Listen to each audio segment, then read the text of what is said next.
about your global operations as well as what you do in essentially in terms of infrastructure as well as real estate. Turner International is a fully owned subsidiary of Turner Corporation.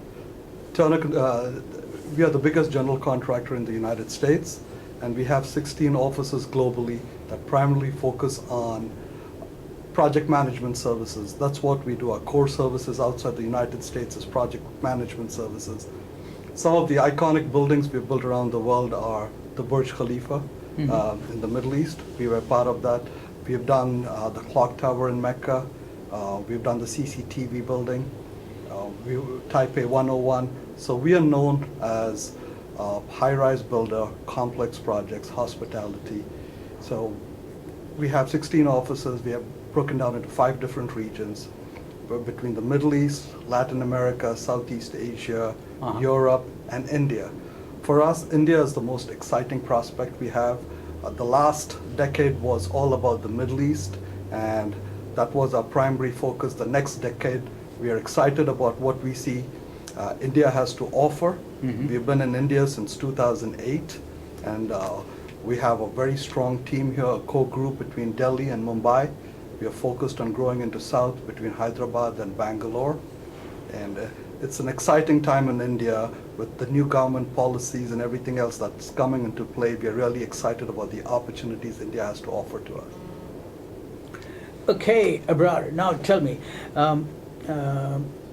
in terms of your operations in Southeast Asia, as well as other developing countries comparable to India, how would you place India's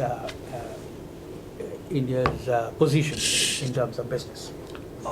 I feel India's market is second to China. All right, the opportunities are incredible. I still feel we're on the runway.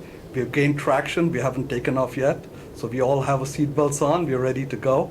We're just waiting for the new government's policies to come into play. And once they get implemented and the clearances come, sky's the limit. So we've been working really hard for the last 3 years, being patient and building up a team, an infrastructure, a group in place. So when these policies come into effect, we are ready to go and we're not caught short-handed. So we think India is second to none, and we really feel very strongly that India is the place to be right now. I see. Jairam Panch, and can you also tell us about the kind of challenges you face in terms of policies of this particular country in comparison to developing countries in other parts of the world? Absolutely. It's one of the challenges that the construction industry has been facing. It would have been much better if we had regulatory clearances in a very timely manner. If you look at in terms of the overall project time frame, I think getting clearances and having a clarity on transparency on regulations is extremely important, and that's time consuming. Mumbai is an example. Mumbai has not really taken off over the last 3 to 4 years, the way in which it should have happened. We're talking about a lot of high-rise buildings which are already partly done or semi-stopped, or a lot of submissions that are just there. So we need to get this all processed. So once we have a better clarity on regulatories and we have a time frame addressed to each of these, even if it takes 6 months, let's put a 6-month frame that when you have entire building clearances available. It will be extremely helpful for to really propel this particular sector.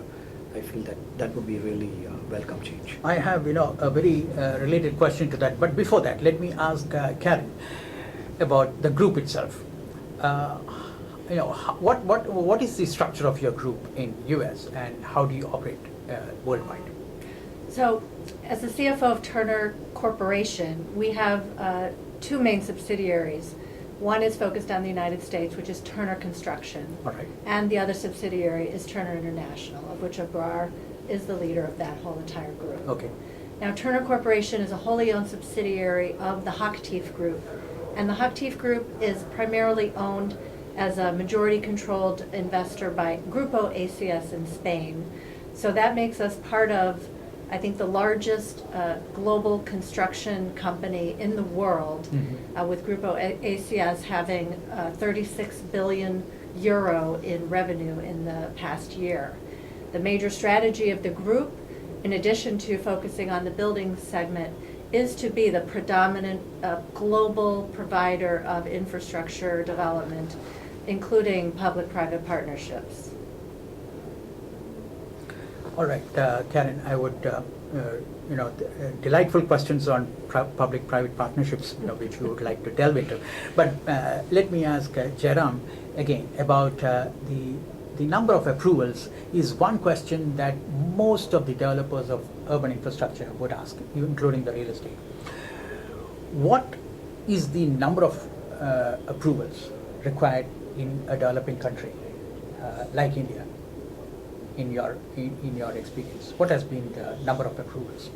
Here it can be as high as 80 approvals for a real estate project, township project. So Yes. how is it? Yes, you're right. In terms of, if you look at a township development, it could go up to even 100 kind of approvals that are necessary. But if you look at a typical development, the answer to this is if we have, I wouldn't say a single window, but close to a single window clearance, wherein the different Does that agencies- exist anywhere in the world, a single window clearance for real estate and urban infrastructure? We, if you look at it, say for example, a Dubai municipality, where you go in for building clearances, you have the right kind of documents need to be submitted to them, and there is some kind of a rebuttal and there are questions asked, and you give a clarification, you have a permit approved. So before that, you need to get some clearances from several departments, but the overall process should not take more than about 3 months. So we are talking here about more than the number, it's the duration. So we need to kind of simplify the process and say that we have a clarity between say 90 to 180 days. It could depend upon the type of buildings that we have. The more complex, the more requirements we need to do to get it done. Sure. But if you have that kind of a window and we may say that it's going to be done, then the entire construction industry gets a lot of the required impetus. So right now we are wasting a lot of time just on the planning and approvals. So when you have operations in India, you have to factor in that delay? Absolutely. Every project, when we start off in the pre-construction and we start helping the client with the design management, identifying, selecting the consultants, and then we kind of start the process of contracting and the tendering to select a contractor. It's kind of extremely important for us to understand when we are going to get these approvals and permits. And many a times it happens, it can take between 1 to even 2 years, but we don't even know how long it's going to take. So I think everybody should have a window saying that yes, this will be done in say 180 days or 270 days. You need to know how long it will take so that everybody is able to plan properly. So it's clearly much easier in other countries than in India to get That's approvals. what Right. it appears to be. Okay. Abrar, can you also tell us about the approvals required in Dubai? Because you have extensive experience of being in the Middle East. How has the system been in Dubai? The in process is a comparison to- lot more streamlined. Okay, we don't have to go through 80 different Okay, outputs. let me ask you point blank. What kind of changes should India have in comparison to a country like Dubai? Substantial, Okay. substantial to make it more friendly Okay. and quicker. The new Prime Minister is talking about growth, and in order to do that, there's a lot of cobwebs that need to be cleaned up. The old way of doing things have to change, and I think that'll have a huge impact. Specifically, what would be the changes that would... Talking about clearances, permits, the different environmental, there's so many different permits that go through. If you can streamline this, have a system, make it more online, cleaner to do it, quicker to do it, somewhere we can track it and see where the issues are, and we can focus on resolving them and not get caught up in going from pillar to post to get it resolved, which is the old way of doing business. If you can change that, I think this, the economic engine will jumpstart and get going. So specifically, can you tell us what would be the changes that, three major changes that should come in policy? I would defer that to Jairam. Okay, Jairam? In the policy, I would basically the first change would be the regulatory itself. It's a policy change. We need to kind of really look at it very seriously and make sure that everything happens in a very timely manner. Okay. If you're going to attract foreign direct investment in this particular sector or any sector, you need to do this. The second change would be to don't even start making any systems which are or proposals or systems which are retroactive. A lot of the challenges that has come recently is because a lot of changes happening in retro. When you have a building constructed, everything is done, people are occupied, and then somebody finds out it's kind of illegal. And even though you had the permits and clearances at that particular point of time, don't go back and revisit that. It's something that the end user is not really responsible for that. So it's extremely important that better way could be a penalty and just do it, but we need to move on. We cannot go retros. It's not that one step ahead and 3 steps backward. That seems to be the game right now. We should not do that. Okay. And the second, another important thing that this particular industry needs is a good focus on skilled labor. So we're talking about skill development. So skill development and this particular sector is completely dry. I would say there are very few skilled labor trained who are available in the market. Therefore, it affects the quality, it affects the output, it affects the product that you're looking at. Absolutely. So this construction industry as such needs to get to that next level of being recognized as a very organized sector. And in order for that to happen, that kind of a training is extremely important. You know, I guess it was Mr. Narayan Murthy from Infosys who said that most of the IITians are unemployable. You know, we consider IIT to be one of the best in the world, but most of them are unemployable because they don't have any kind of hands-on experience of the technologies that are prevailing now. Those, you know, I guess you are referring to the same thing. I will just add on to that. What I mentioned was the labor level, the skill development and the training. The other thing that I keep talking and I keep mentioning at many forums is the university industry interface. That's not really happening. I did give a lecture in IIT Bombay recently wherein I did stress this, that relationship, that synergy is extremely important, because you learn all the best tools and you develop the skills probably when you're out, when you're in an engineering institute or a technical institute. When you come out, the reality is there are a lot of things that are happening in probably in a same manner, but the challenges are very unique because you have so many other dynamics coming into it. Then any individual who comes is not really into that. From that standpoint, the training that we are having for the next class, yesterday and today and tomorrow, it's extremely relevant. What we are trying to do is make sure that we hired all these new graduates from the universities. These are all the best universities. The training is provided by well-trained Tana people who have come from different parts of the world, and we take them through the culture of the company, the history of the company, and then we talk through the entire construction process, right from the pre-construction up to the closeout, up to handing it over to the client. I see. So this we walk them through the entire process. So when they get out of it after 3 days, they feel that they are really into it. They understand what we do in our business. Otherwise, they would be just another person who's just on the field doing the job as they would like to do too. So we are really investing on this kind of. We also have our online university where they have access to all kinds of classes for every facet of construction, where they can go and get real-time training. So our company invests a lot in training. We encourage innovation. We have our own learning tree where people can go and add the latest ideas, anything they come up which makes construction easier, techniques, tools they use, and they share it with the other 6,000 people around the world that are working for Turner. So we spend a lot of time and we invest a lot of money in that. The other thing we do, we encourage as clients, our construction partners, if they want to send people for these training and development sessions, we take them. A lot of mega contractors from around the world send their people to the United States to work on our side so that they learn the latest technologies and bring them back. Our vision, our goal is to grow our leaders organically. Our future in India, it's going to be people who we've hired from the universities, from the best universities, and who grow to become leaders and who run our business here. Actually, each of you, we could have a separate interview because there's so much to talk about, from what you have already said. But let me try to squeeze all of this in that 16 minutes which have been provided. Okay.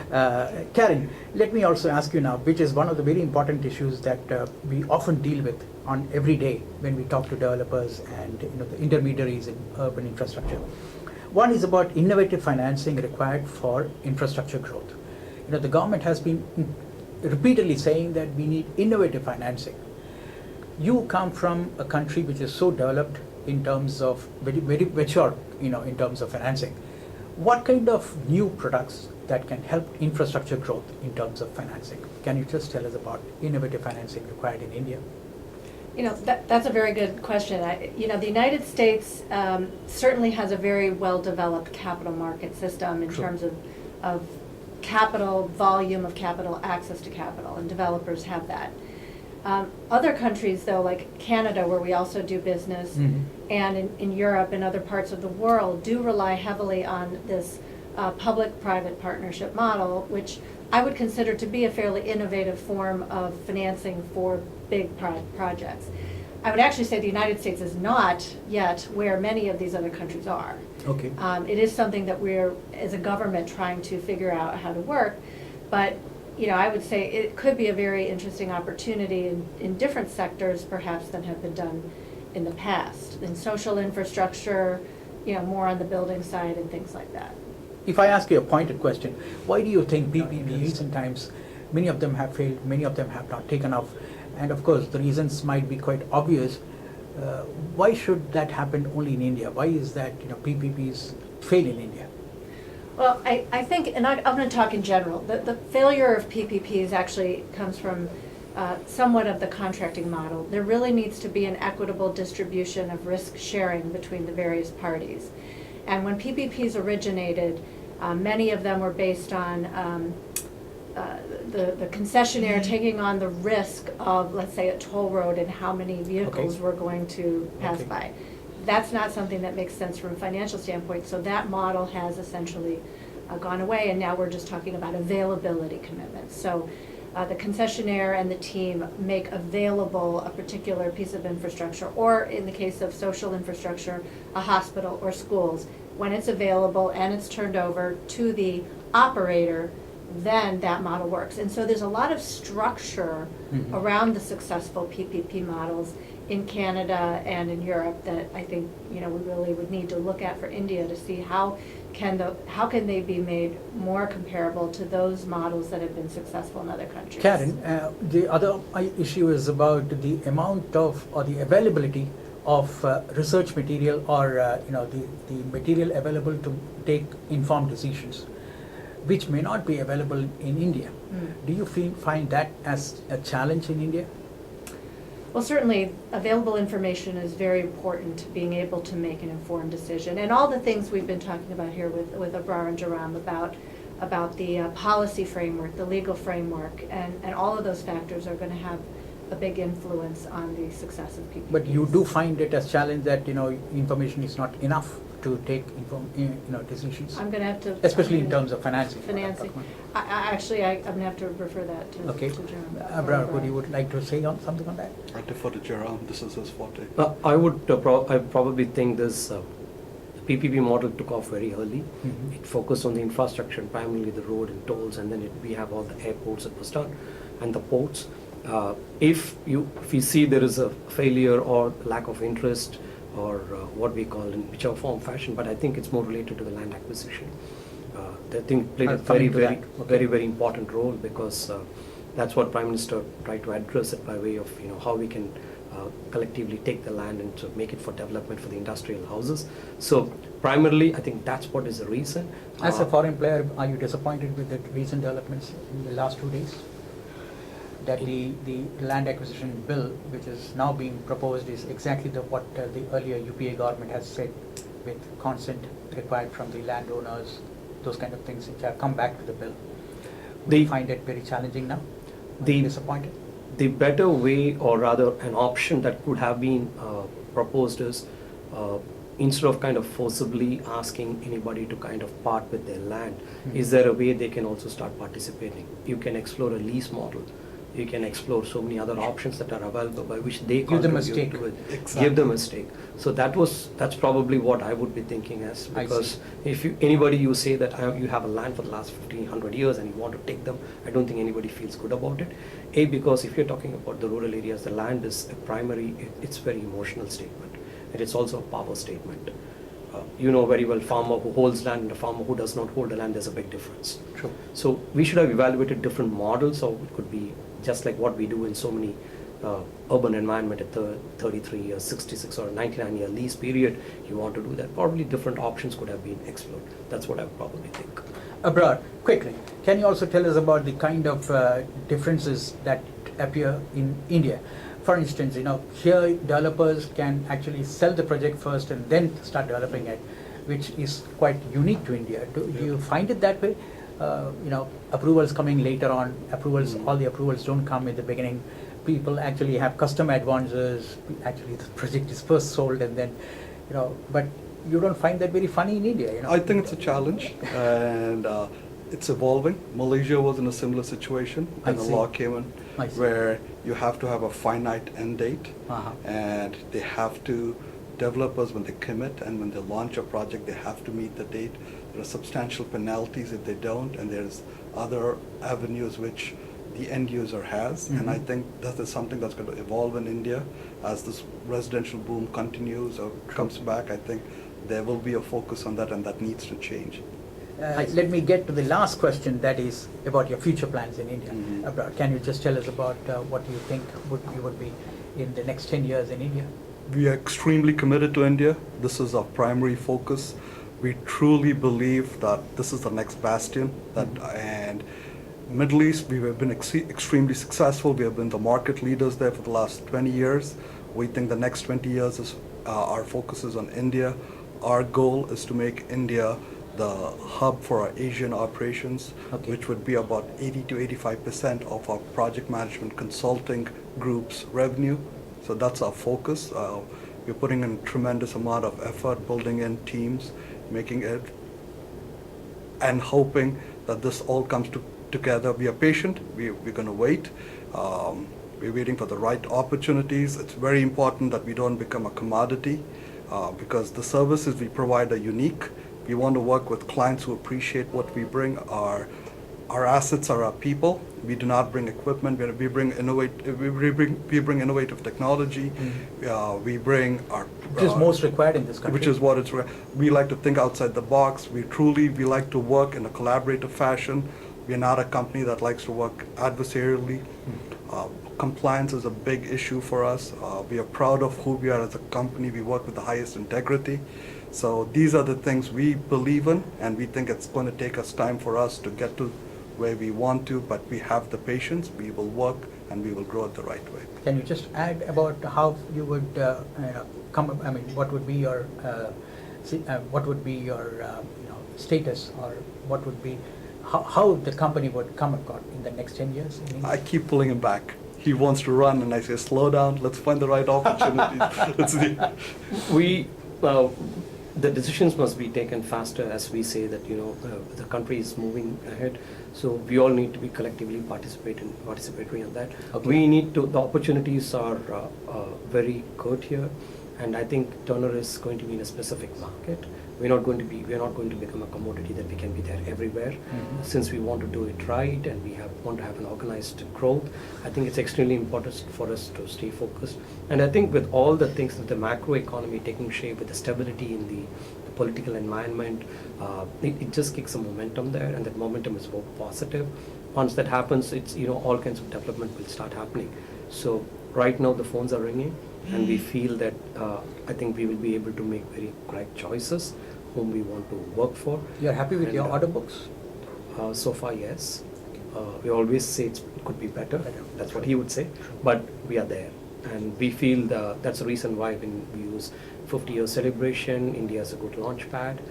And we have a very good focus we have a very good understanding of the other overall market right now, 7 years in this. And we want to be part of the development. I'll give the last word to Karen, the lady, in regards to financing. How do you think things will pan out in the next 10 years in India for your company? Well, I'm optimistic. I mean, we have actually placed Turner International and this focused effort in India as one of the top strategic priorities for the entire company. I see. So we clearly see that there's positive momentum going on in the country in all aspects. And financing is going to be a very important element of making that a success. So, as Jaram and Abrar said, I mean, we've been working with marquee clients all over the world, and we expect that we're going to have very satisfied clients here as well, Mhm. that will work with us for a very long time.